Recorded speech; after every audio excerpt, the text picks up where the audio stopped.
English words and its meaning with Gujarati translation. અંગ્રેજી શબ્દ અને તેનો અર્થ ગુજરાતી ભાષાંતર સાથે.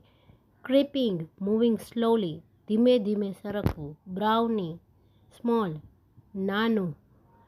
ગોન અવે, નોટ હિયર એટલે કે જતા રહેલા. વાઇડ અવેક, ફુલ્લી અવેક એટલે જાગી ગયેલા. અપ, આઉટ ઓફ બેડ એટલે પથારીમાંથી. રાઇટ, એટ વન્સ એટલે એકવાર. પ્રેટી, વેરી નાઇસ, બ્યુટિફુલ, ખૂબ સરસ. Against, at the side of ના સામે, કોઈ વસ્તુના સામે, વિરોધી.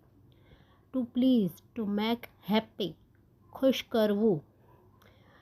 ટાઇની એટલે કે વેરી સ્મોલ, ખૂબ નાનું. અસ્લીપ એટલે સ્લીપિંગ એટલે ઊંઘવું કે સૂવું. થર્સ્ટી એટલે ડ્રાય, તરસ્યા, સુકાવવું. સની, બ્રાઇટ સનલાઇટ એટલે કે તેજ તડકો. ડિયર, મચ લવડ ખૂબ વહાલું.